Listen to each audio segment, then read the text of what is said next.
المفروض هو هيجي وصوره. انت تغلطي هردون خط مالك. لا يا باشا غلط.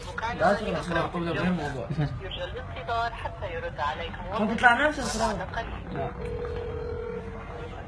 قبل غير الموضوع. أهلا بكم في أسئلة معكم تقبلوا. ألو السلام عليكم يمه.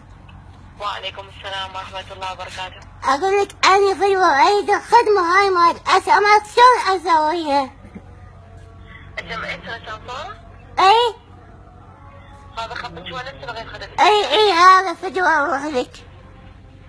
زين هسه تدز الضبط مرة ثانية مصورة. وهاي الخدمة مال يوم علي شلون؟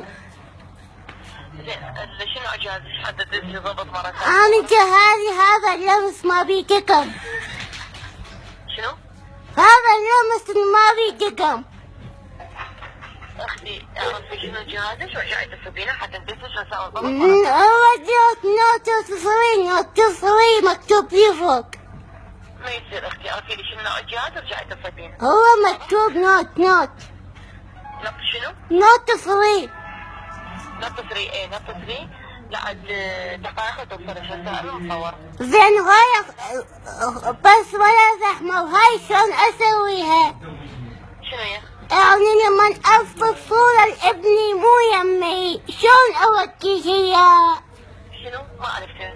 الصورة شلون أوديها لابني؟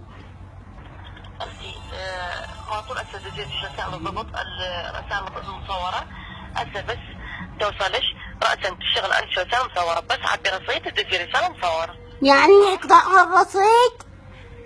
إي بس تعبي الرصيد وصلتش رسالة. وإذا ما عندي رصيد وإذا ما عندي ما يسووها؟ ما يصير. ما أريدها لعد ما أريدها يوم نعربها.